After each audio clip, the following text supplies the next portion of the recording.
आप खैरियत से होंगे और हमारी दुआ है कि आप हमेशा खुश रहें, हंसते और मुस्कुराते रहें और इसी तरह में अपना प्यार दिखाते रहें। बिल्कुल जी, मेरा नाम मुअज्जम है। मैं हूं तारिक महमूद। मैं मोहम्मद यूसुफ। तो आज हम जिस वीडियो पे रिएक्ट करने जा रहे हैं, वीडियो का टाइटल है इंडियन नेवी न्यू वारशिप पाक चैनल। बाकी टाइटल जो है वो हिंदी में लिखा हुआ है, तो हिंदी भाई हमको पढ़ना नहीं आती।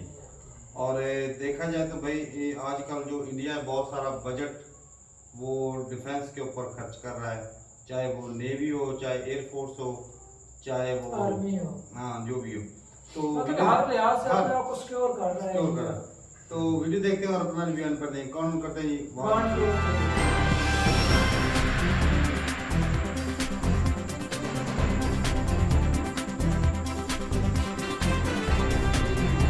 समंदर में हिंदुस्तान का दम, लहरों को चीरते ताकतवर युद्धपोत,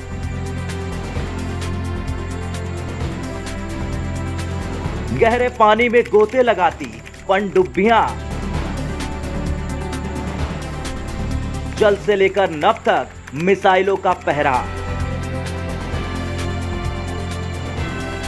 समंदर में हिंदुस्तान की ये वो ताकत है जिससे देश के दुश्मन घबराते हैं। भारतीय नौसेना के युद्धपोत देखकर पाकिस्तान के पसीने छूट जाते हैं। एयरक्राफ्ट कैरियर की ताकत से चीन चारों खाने चित्त हो जाता है। अब सुरक्षा में आत्मनिर्भर बन चुके भारत को समंदर के 2 नए सिपह सालारों का साथ मिल गया है। डिस्ट्रॉयर सूरत और फ्रिगेट उदयगिरी अब अपनी पूरी ताकत के साथ लहरों के बीच उतर चुके हैं। इन दोनों को एक साथ लॉन्च करके नौसेना ने एक बार में ही अपनी ताकत के 2 पायदान पर छलांग लगा दी है। ये दोनों सिर्फ नौसेना की ताकत ही नहीं बल्कि आत्मनिर्भर भारत की मिसाल भी है। आज मुंबई का मझगांव डॉक्स लिमिटेड इन दोनों वारशिप की ताकत का गवाह बना। भविष्य की जरूरतों को देखते हुए हिंदुस्तान ने नौसेना की ताकत को कई गुना बढ़ाने के लिए कई अहम प्रोजेक्ट लॉन्च किए। इन्हीं प्रोजेक्ट में से एक है प्रोजेक्ट 15B। नौसेना का प्रोजेक्ट 15B। इस प्रोजेक्ट के तहत next generation steel guided missile वाले डिस्ट्रॉयर बनाए जाएंगे। युद्धपोत सूरत को प्रोजेक्ट 15B के तहत ही बनाया गया है। मझगांव डॉक्स लिमिटेड में बना ये चौथा डिस्ट्रॉयर युद्धपोत है। इस प्रोजेक्ट के तहत नवंबर 2021 में विशाखापट्टनम डिस्ट्रॉयर नेवी में शामिल हुआ था। दूसरे डिस्ट्रॉयर मुर्मगांव का सी ट्रायल चल रहा है। तीसरा डिस्ट्रॉयर इम्फाल भी समंदर में लॉन्च हो चुका है। चौथा और आखिरी डिस्ट्रॉयर सूरत भी आज लॉन्च हो गया। INS सूरत उन तमाम खूबियों से लैस है जो इसे समंदर के युद्ध का ऑलराउंडर बना देती है। डिस्ट्रॉयर कैटेगरी का होने की वजह से ये युद्धपोत साइज में भी फ्रिगेट युद्धपोत से करीब 1.5 गुना बड़ा होता है।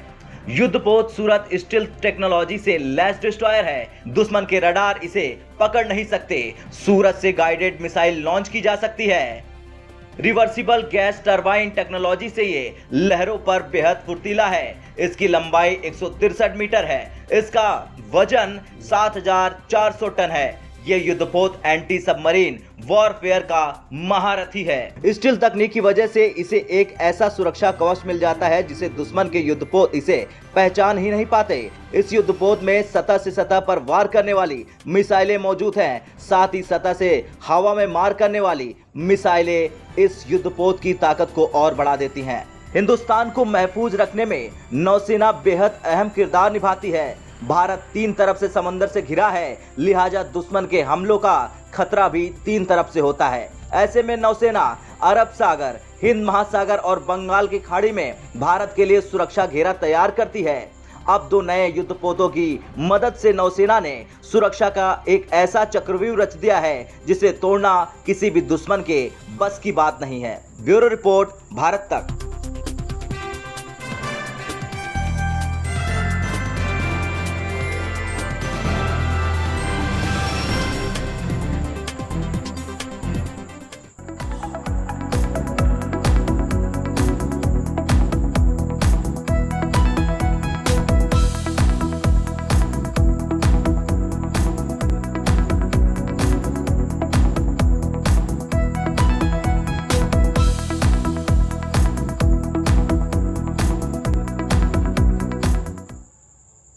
चलें जी, वीडियो ख़त्म हो गई और मिशन 15B जो डिस्ट्रॉयर बनाए गए हैं, तो डिस्ट्रॉयर जो है वो किसी भी नेवी के लिए बहुत ज़रूरी होते हैं। लेकिन ये तो समुद्री सर बोल रहा था और अंदर है डिस्ट्रॉयर भी और उसके मिसाइल भी छोड़ सकते तो उसमें सब कुछ होता है ना। और वो अंदर जो है हवा में भी फायर कर सकता है एंड वो सबमरीन को भी तबाह कर सकता है। हाँ जी तो ये इस्तेमाल होते हैं नेवी में।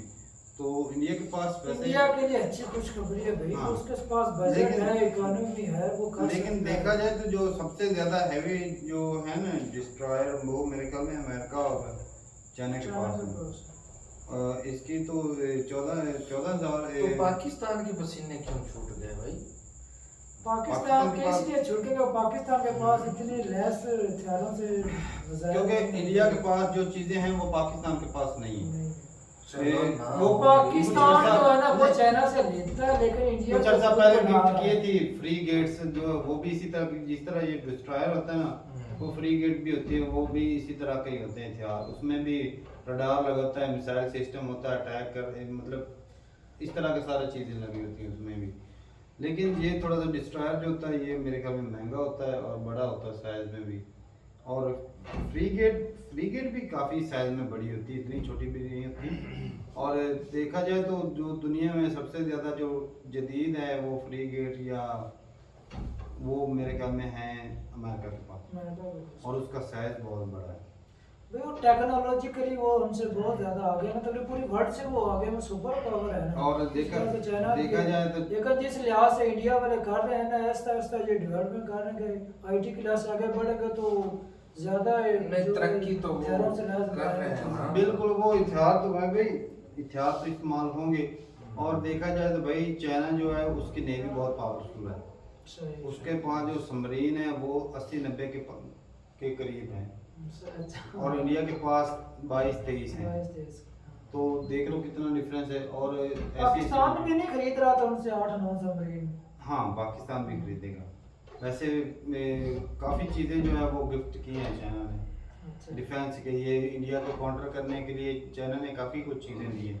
लेकिन फिर भी अगर मुकाबला किया जाए हथियारों का तो भाई इंडिया से बहुत पीछे है अभी पाकिस्तान डिफेंस सिस्टम में। ऐसे बात। क्योंकि देखा जाए तो बॉर्डर के ऊपर जो लगाया ना S-400 ऐसा सिस्टम है। अब तो 2 भी नहीं ले लिया उन्होंने।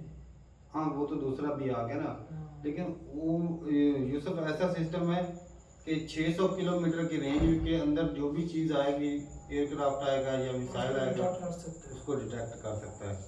और जब डिटेक्ट 400 करके उसको तबाह भी कर सकता है। हाँ 600 किलोमीटर की रेंज तक वो डिटेक्ट कर सकता है कि ये चीज़ आ रही है। और 400 किलोमीटर की जो रेंज में आएगी वहाँ पे अटैक करके उसको तबाह रास्ते में किया जा सकता है। तो ऐसे भी हथियार हैं इंडिया के पास और वो रशिया से खरीदे हैं। पाकिस्तान के पास भी है लेकिन उनकी रेंज इतनी ज़्यादा नहीं। और बाकी रडार सिस्टम जो रशिया से खरीद रखा है दूसरा सॉरी क्या नाम है दूसरा पाकिस्तान इसराइल से जो रडार खरीद रखा है उसकी जो रेंज है वो बहुत ज़्यादा है। तो भाई बहुत बढ़िया सिस्टम लेकर रखा है इंडिया ने जो। और मैं कहता हूँ कि इतना जो काम नरेंद्र मोदी के दौर में हुआ है वो पहले हुकूमतों ने नहीं किया। रोड की बात करें तो बॉर्डर के आसपास रोड नहीं थे पहले ये हुकूमतें डरती हुई नहीं बनाती थी।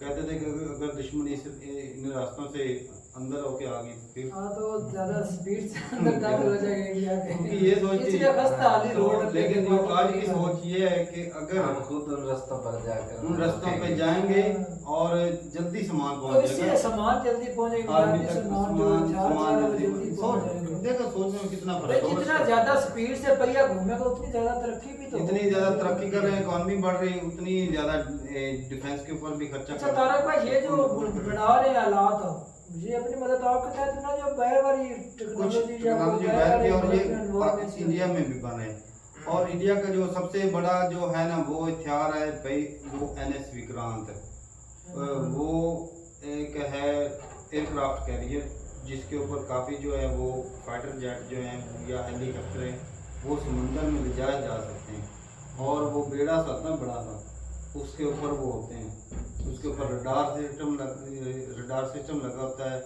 और उस मिसाइल वगैरह सारा कुछ उसके ऊपर होता है। जो भी उसकी रेंज में आता है तो ये ऑर्डर देता है कि चलो जी जहाज उड़ जाओ अटैक करके आओ सारा कुछ होता है उसके ऊपर। तो सबसे जंग में ज़रूरी जो चीज़ है वो है सबसे ख़तरनाक, क्योंकि एक जो जहाज़ उड़ता है उसको उड़ने के लिए जो रेंज होती है वो थोड़ी जाएगा, अगर वो बेड़ा जो है वो नज़दीक चला जाए तो अटैक करना आसान हो जाता है। ऐसी बात। तो ठीक है भाई, बहुत बढ़िया था। इसका नेवी का सिस्टम है ना बहुत अच्छा, हाँ, वही बहुत बढ़िया। तो नेवी वाला एरिया समंदर वाला एरिया है ना वो ज्यादा हाँ। सही है। Making progress. तो ठीक है भाई, मिलते नहीं उनके साथ, तब तक के लिए इजाज़त दें। और सॉरी, ये बताइएगा कि फ्रीगेट बड़ी होती है या डिस्ट्रॉयर बड़े होते हैं, क्योंकि मैं भूल चुका हूँ, मुझे नहीं। तो मिलते नहीं उनके साथ, तब तक के लिए इजाज़त दें। अल्लाह हाफ़िज़।